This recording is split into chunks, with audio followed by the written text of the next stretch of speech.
আসসালামু আলাইকুম। সার্বিয়ার একটি বিশেষ আপডেট নিয়ে আপনাদের সামনে কথা বলবো।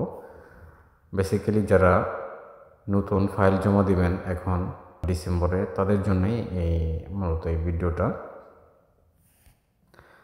দেখেন, সব কিছুই একটা প্রসেসিংয়ের ব্যাপার।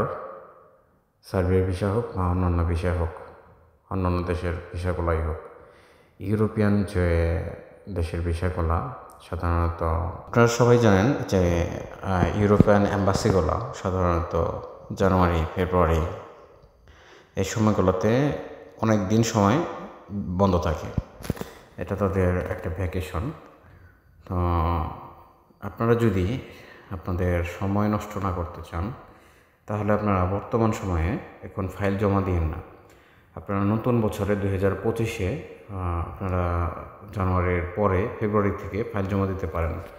এটার আপনার সুবিধা হবে যে নতুন বছরে সাধারণত নতুন কোটা থাকে, বিভিন্ন ধরনের সিস্টেম পরিবর্তন হয়, সব কিছু মিলিয়ে আপনার দেখা গেছে সব থেকে ফাইল দেওয়ার উপযুক্ত সময় এখন। বর্তমানে যারা মনে করতেছেন যে এখন আপনারা ফাইল জমা দিবেন, তারা এই সময়টুকুকে অ্যাভয়েড করেন।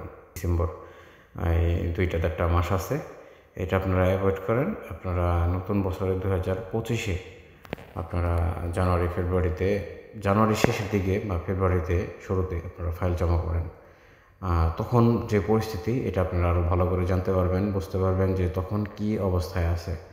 তো এইসব আপনারা খেয়াল করেই ফাইলগুলো জমা দেন, এতে আপনাদের জন্যই ভালো হবে। কারণ নতুন বছরে নতুন কোটা থেকে সেই বিষয়টা আর কি আমি মেন ফোকাস করতেছি। কারণ এই যে আপনার বন্ধ, তখন সার্বিয়ার সহ বিভিন্ন ইউরোপের বিভিন্ন দেশগুলোতে যে এম্বাসির কার্যক্রমগুলো এগুলো বন্ধ থাকে। তো এগুলো বন্ধ থাকলে আপনাদেরই লস। আপনি ফাইল জমা দিয়ে রাখলেন, আপনি তো গুনতে শুরু করবেন দিন, তাই না? তো তখন হচ্ছে আপনার যখন এম্বাসি বন্ধ থাকবে বা সার্বিয়ার যে গভর্নমেন্ট অফিসগুলো বন্ধ থাকবে, তখন কিন্তু আপনার কার্যপ্রণালীগুলো এগুলো আপনারা কিন্তু আগাবে না। তো যার কারণে আপনি এদিক থেকে হতাশাগ্রস্ত হবেন।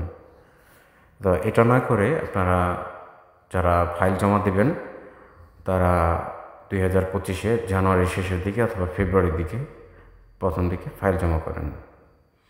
এটাই ছিল মূল বিষয় আজকে। ধন্যবাদ সকলকে।